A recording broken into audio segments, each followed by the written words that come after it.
I walked into a Rooks boxing gym expecting a highly technical coach, and what I got was something so much more. A coach who cared just as much about what was happening between my two ears as he was about developing me as a technically sound fighter. Stephen O'Rourke is my club coach, has been coaching for over 30 years. And today I get to sit down with Stephen, where he's going to share some insights into how he coaches and how he develops his fighters. Stephen, welcome to Between the Rounds. Thank you very much, Sarah. Before we get into specifics, for those who haven't walked through the doors of a boxing gym, what can they expect to feel? When they walk through the doors, it's going to be a technical, it's going to be tough, and it's going to be a happy environment. Now, I know you shared a beautiful story on Rocky recently, so I do want to take this in a bit of a different direction. However, there was one piece of that podcast that did stand out to me, and you talked about not having stability in coaching growing up, during your own boxing experience. How much of that influenced and designed the way that you wanted to kind of build this business? You've got to sometimes learn, you've got to throw yourself in the deep end, and, you got to sink or swim. And fortunately for me, I swam and I kept swimming. Sometimes it's some bad currents. You just got to push through it. And the background that I was brought up in gave me great strength. I have got great mental strength. If I do come up against something, I will dig deep, and I will push through it. So you've coached Ryan since he was 6 years old? Well, I was only talking about this the other day. He actually came in the gym when he was probably around 6 or 7 months, and I used to have him in a little chair. I used to rock him and things like that. So he's always been in the gym. I made sure that there was that their career was always around. They always fitness around there, because that's one thing I'm happy about as a father, that my kids are fit and happy. What's the hardest part about training your son? Well, I'll go back to the early days when it was dad and son, and it was a lot easier then. Do you know, when he was, 8, 9, 10, 11, 12, 13, 14, he never answered back. So it was like the dad thing, and I'm sure most coaches and fathers will say this. I had total control of him. But, when he's his own man, so when he gets to 18, 19, he started to have his own input. And I've seen other coaches, and that's where sometimes you get that little push. Yeah. But I said to myself, no, he's been in boxing all his life, so his input to me is very important. And the more he's got older, I was only doing pads with him the other day, and I just said to him, I put my input in, and then he put his input in, and I took his input. Yeah. So, that's how we work now. I actually take a lot of notice of what my son says, and he still takes a lot of notice of me, obviously. He doesn't look at fighters so much as I do. I analyse fighters. I'm that type of coach. I'm old school. And so we have this good partnership where I'm saying this is the tactics. He might say somewhere in there, I'll tweak that, Dad. I'll just tweak this, or just want to come in a little bit. And that's how we work. I love that, because I think we've seen quite a few father-son and fighter-coach relationships where it becomes quite damaging, right, in terms of that dominance of kind of the father figure, and then like the blurred lines between both. So you would say that kind of main thing within the success of your relationship has been your willingness to kind of hear his feedback? I think that's why we're still successful, is because I'm not that dominant. You have to do it this way. You've got to do it this way. I really appreciate his input, because his IQ in boxing is brilliant. So why shouldn't I take notice of him? Yeah. And that goes through all the fighters, because I think that's a healthy relationship. It's just like your relationship, isn't it? You have your wife. If you're just dominant over your wife, then it's not. In my view, it's not a dominant. I'm sure my missus will say she has. I think Gino wears the pants. Yeah, half of them. So good. Ryan is the type of fighter that he'll adapt. We will adapt. We have a plan A, we have a plan B, and we also have a plan C. I don't just coach you to do long range. It's just like yourself. You came from America. In my opinion, you was a mid-range fighter. Absolutely. And then what did we have to do? We had to long range. We had to get into the long range, and it took a few to make that adaptation for you. But now We're still working on it, but but there was good improvements there. Yeah, you're improving. You're improving because now you're not only a mid-range fighter. You can, tactically we can move you around and step back and get in your long range. Yeah. And then if we want to bring the range in, we can bring the range into your comfortable range. Yes. What you've been kind of fighting at most of your career. So what do great fighters do? Adapt in the moment. Absolutely. Yeah. I mean, I think he said Terence Crawford was his favourite fighter, and look at Crawford. He can adapt He can adapt to what's surrounded him within seconds, and that's what makes great fighters. Yeah. Taking the coach's hat off for a second, as a father, what does it feel like watching him? I'm just so proud of him. Yeah, I'm dead proud of my son. Yeah, anything what he does, even what he does from now, and I'm just a proud dad. And I look at him, and he's a well-rounded young man. Outside the ring, he's very well managed. Yeah. He's and he conducts himself well. I can only say what other people say about him, and he's just a well-managed young man. So yeah, and he's all in the sport. I think you've taught him that discipline so well, and he respects the sport, which I think is a great thing to see. I think kids today sometimes they look at him, the emergence of social media lads fighting and stuff like that, and they're getting well paid for it. Young lads have got to understand they have so much money, these lads. And what I'm saying is the small hall shows is the way to go. Build your fan base, build your skill set, and if it takes 14, 15 fights, don't worry about it. You don't have to be a champion at 16, 17, because what's going to happen there is other commissions going to look at you and go, "Oh, he's a champion." They try and fast track you up through that, and then your levels jump. Yeah, exactly. And if you're not ready for them levels, it's such an unforgiving sport, and you know that yourself. Yeah. It's such unforgiving. Levels are very important in this game. Yeah. And it's an exciting weight division. Absolutely. I mean, Ryan's a big boy for 140, and like I told you, if you think he fights at long range, get that out of your head, because if you break the long range, like I was taught boxing that when you get to a level, you're not only out breaking down the fighter, you're actually breaking down his defense. If you can't break a fighter's defense, you have to go to plan B. Now you've touched on kind of story a little bit. So I coming up through the amateur system in the US, competed in the national tournaments there, and had a little bit of exposure to high performance camps and what that looked like. I'm obviously much older in the sport, but you gave me a chance. And I'm curious to hear, what did you see in me coming through those doors that you were willing to take that chance? Well, one of your biggest strengths was your mental ability to adapt.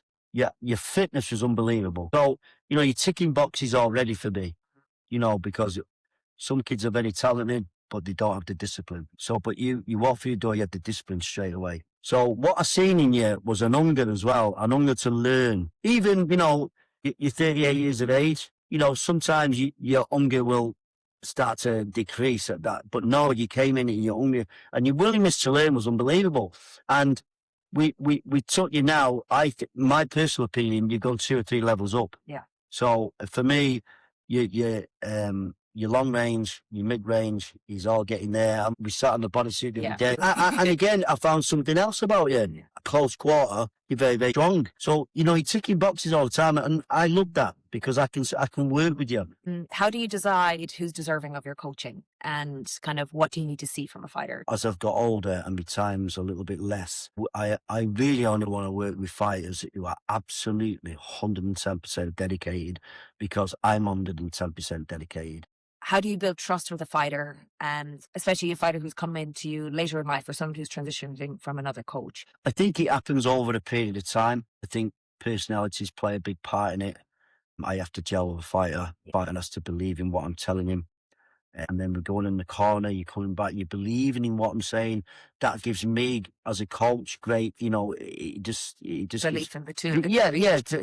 I'm building that relationship, and then you build from that. Yeah. I do want to touch on kind of the mental aspect a little bit, because I think that's kind of where, you've had your biggest challenges with me, I would say.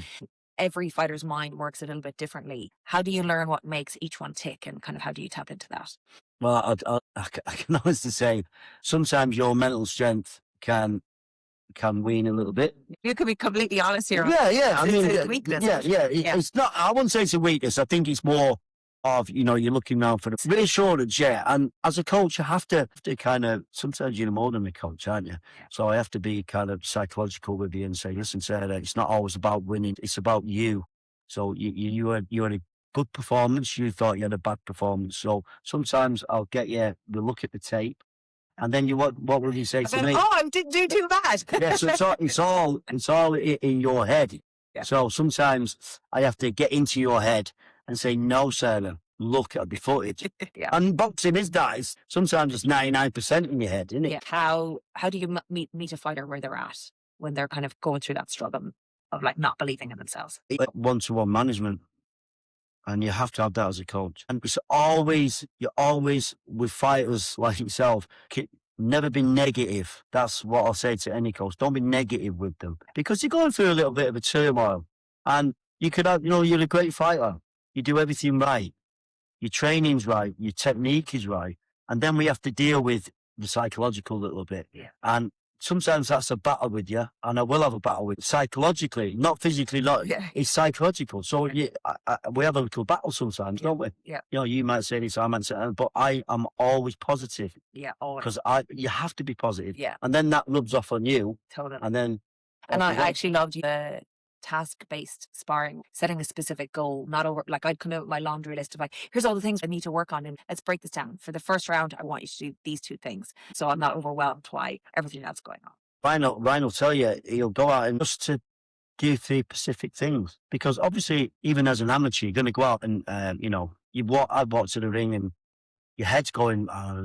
So if I say as a coach, Sarah, just on the first round, just work your jab, work your backhand, and make sure your feet is moving. Just 3 simple things, and that's how I'll coach you. Just 3 simple things, and that's the art of coaching. I think sometimes, you can't just have one glove and just you're doing it this way. Yeah. As you get older in coaching, you kind of learn to adapt to your fighter, and you have to slow it down. Just give them small tasks within the ring, and you'll come back to the ring and you've accomplished those 2 or 3 things that I've told you to do. And then we're building every round. Then the second round comes out, you've got the confidence, and you see it building. Yeah, you see it building in every round. Can you walk me through how you prepare a fighter for a specific opponent, and how deep does the study go for you specifically? Well, I'll go as deep as I think I need to go.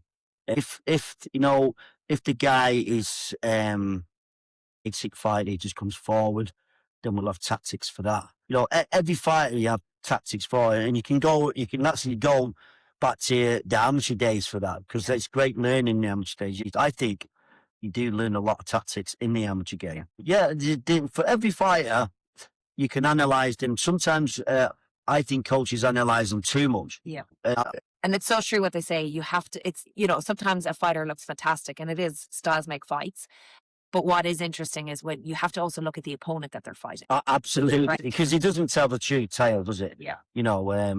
But you build your fighter, and now it's come to the point now where we feel that Ryan has got his skill set to go on to be, I think he's British level now.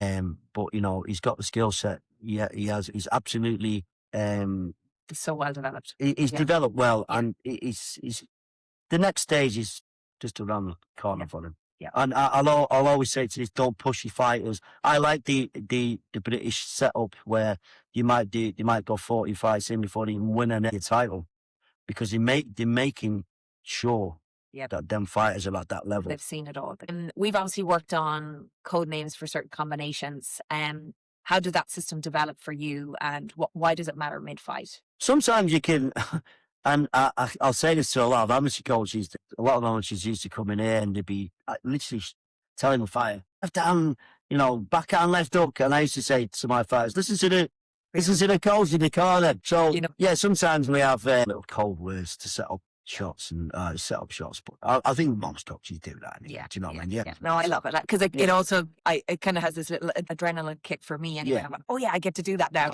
You kind of like sussing out where's the placement of that. Yeah, it's great. What's your style between rounds? So when the fighter comes back to you in the corner, what's the general style that you like to take? I'm quite calm in the corner. I'll stick to what we've trained for the last 8 or 9 weeks. I'll tell them the combinations that we've worked on. So I might say, you got to get your defence a little bit tighter, because you might come back a little bit marked up. Yeah. So it's just little things, but you basically have worked for 8 or 9 weeks on combination. So I'm going to keep, unless we have to adapt. Yeah. I don't sometimes tell Ryan to adapt. He'll adapt himself. That's how good he is. Yeah. If you're a fighter that actually relies on the coach, then yeah, we stick to the things. But sometimes fighters will adapt, and that's what makes a great coaching fighter relationship. absolutely. 100%. Yeah. Has there ever been a fight or scenario where a fighter isn't hearing you, and how do you kind of work through that? Like, obviously you're waiting between the rounds to kind of give that direction or the reminder of that direction, but mid-fight, right, you're obviously calling out some things. How do you kind of work through that yourself as a coach when they're not hearing you? It's quite difficult because you're emotionally attached to the fighters. I had one instance, just wasn't listening, and I said in the corner, I said, listen, if it's not going our way tonight. I said, if you don't do what I'm telling you to do, I'm going to pull it.